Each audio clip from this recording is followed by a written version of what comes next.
alimjia Yesu usiku akamwambia, Labi, twajua ya kuwa umwalimu umetoka kwa Mungu, umetoka kwa Mungu, kwa maana hakuna mtu awezaye kuzifanya ishara hizi uzifanyazo wewe isipokuwa yuko pamoja na Mungu. Tumeshalibariki neno la Bwana, ni katika jina lako Yehova, amen.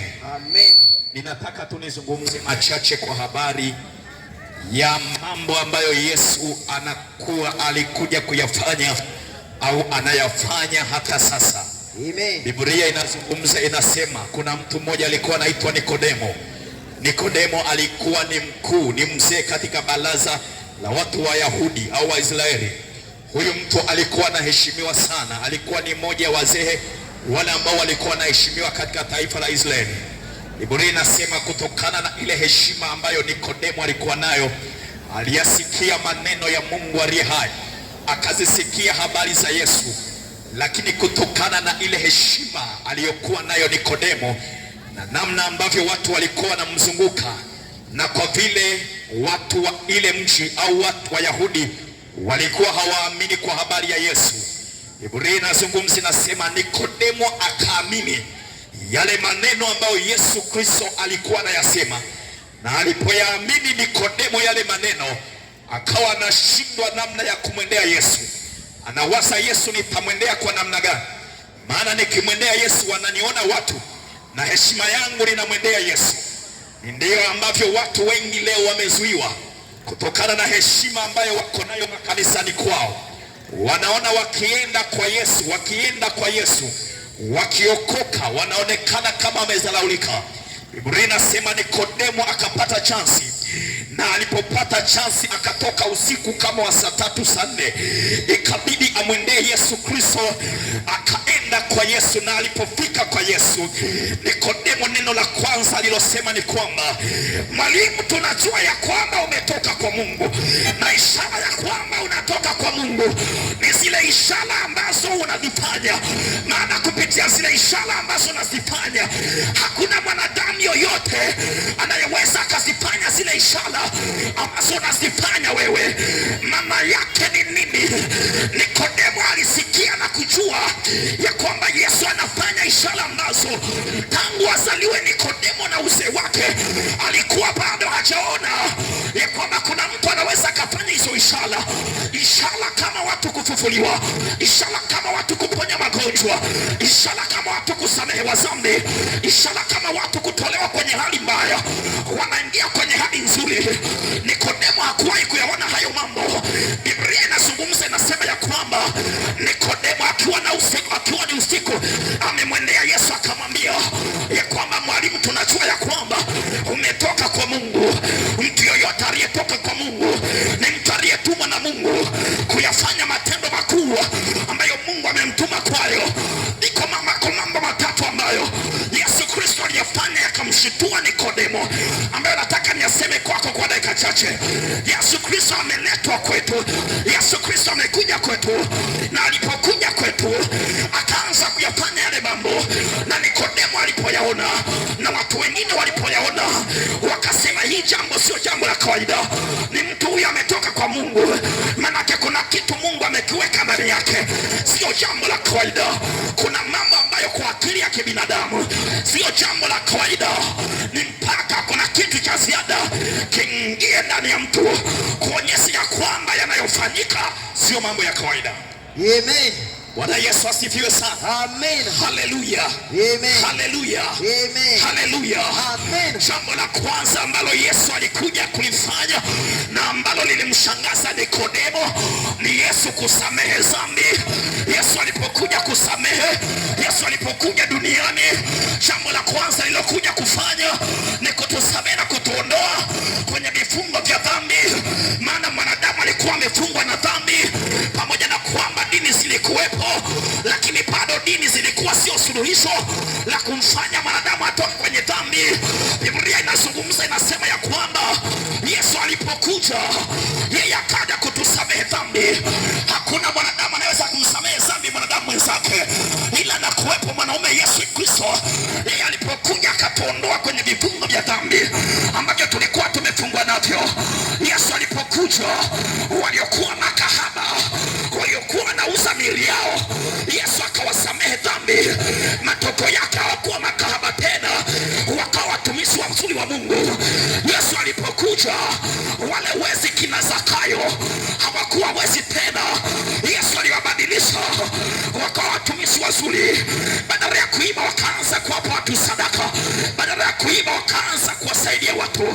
Nimekuja kukuambia ya kwamba mwanaume Yesu amekuja kwako, yeye amekuja kusamehe dhambi. Kama Zakayo aliyekuwa mwizi, aliposamehewa dhambi na Yesu, yeye akabadilika, hakuwa tena mwizi, akawa mtu mwingine wa tofauti. Ninazo habari njema ya kukuambia ya kwamba hiyo dhambi iliyokutesa, Yesu anaweza akakusamehe.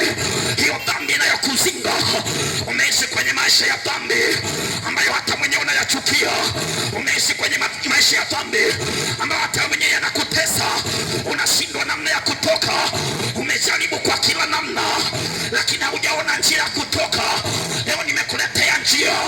Biblia inazungumza, inasema, Yesu mwenyewe anajitaja, anasema mimi ndio njia, mimi ni kweli na uzima. Ni Yesu pekee aliyewahi kusema haya maneno. Hakuna mtume aliyewahi kusema ya kwamba yeye ni njia. Hakuna nabii aliyewahi kusema ya kwamba yeye ni njia. Hakuna mchungaji aliyewahi kusema ya kwamba yeye ni njia, wala mzee wa kanisa, wala miungu iliyowahi kusema ya kwamba yenyewe ni njia. Yuko Yesu peke yake. Yeye anajitangaza, anasema ya kwamba mimi ni njia. Yesu ni njia ya kwenda mbinguni.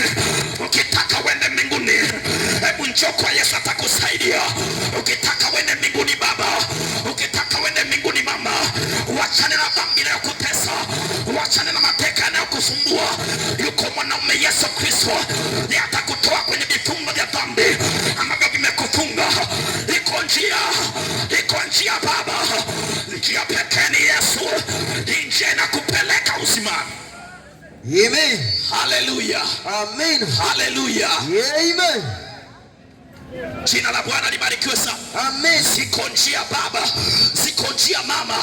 Ulevi nao ni njia, lakini nampeleka mtu pabaya.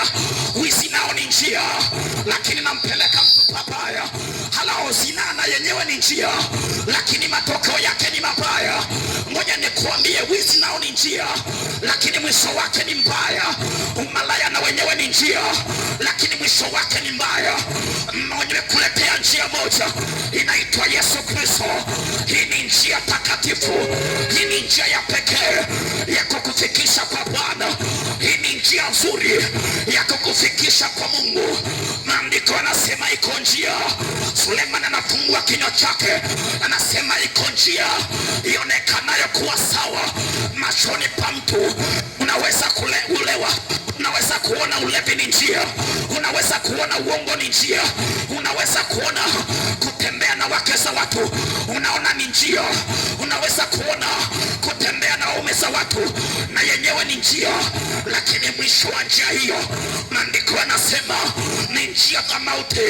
Kuna njia moja pekee inayoenda uzimani, inaitwa Yesu Kristo. Nimeileta kwako. Hii ni njia ya pekee, itakupeleka kwenye uzima, itakupeleka kwenye uzima. Hii njia ya Yesu Kristo itakupeleka salama. Iko njia ya Yesu ambayo nimeileta kwako. Ukipita kwenye njia hii, wala hauna majuto kamwe. Ukipita kwenye njia hii, wala hauna mateso kamwe. Ukipita kwenye njia hii, umepita kwenye njia salama. Ukipita kwenye njia hii, umepita kwenye njia iliyo nzuri. Amen. Yesu ni njia baba. Amen. Ni njia ya kweli na uzima. Hili ndio tangazo ambalo nimekuletea kukuambia ya kwamba Yesu ni njia.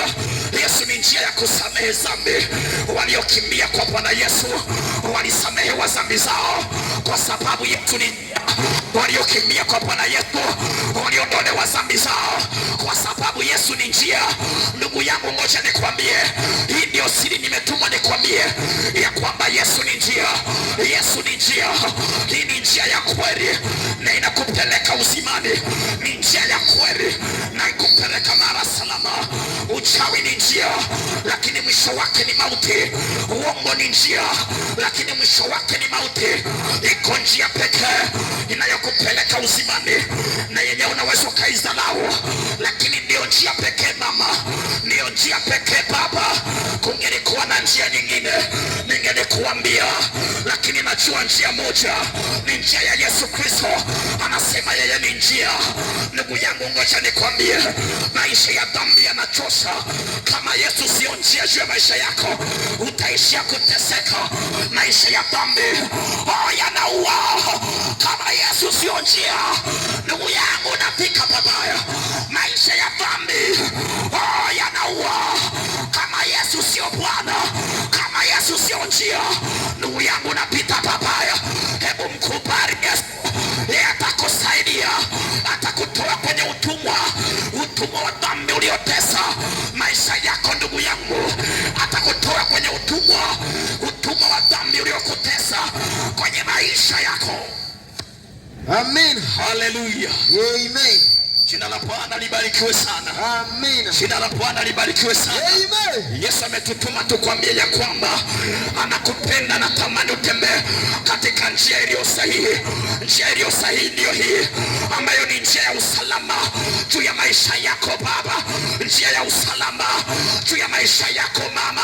Hii ndiyo njia ambayo utakaa maisha ya kustarehe, utakaa maisha ya kustarehe. Walio na Yesu wana raha Bwana, walio na Yesu wanakaa vizuri, kwa sababu katika njia hii wana wachawi hawatulogi tena, kwa sababu katika njia hii wana magonjwa hayatupati tena, kwa sababu katika njia hii wana wabaya hawatupati tena, kwa sababu katika njia hii tuna ukombozi wa Yesu Kristo. Katika njia hii tunayo salama. Salama naitwa Yesu, salama naitwa Yesu. Yeye akiingia kwako, yeye ataleta salama juu ya maisha yako. Amen. Nataka nimalize. Amen. Nataka nikupe haya maneno machache nimalize. Amen. Anafika Nikodemo, anamwambia kazi unazozifanya hakuna mwanadamu anaweza kuzifanya. Amen. Tumethibitisha ya kwamba hizi kazi unazozifanya umetoka kwa Mungu. Unaweza ukakataa ya kwamba Yesu haokoi, lakini ukweli ni kwamba Yesu anaokoa na kuponya. Nikodemo alikubali moyoni, na moyo wako najua na kushuhudia ya kwamba kuna vitu vinakutesa, kwa hiyo unahitaji msaada, na msaada huu unamhitaji Yesu. Nikodemo akamwambia akiwa pale, anasema maneno haya ya kwamba tumeona ishara unazozifanya, hakuna mtu anayefanya kama wewe Bwana. Tumetambua ya kwamba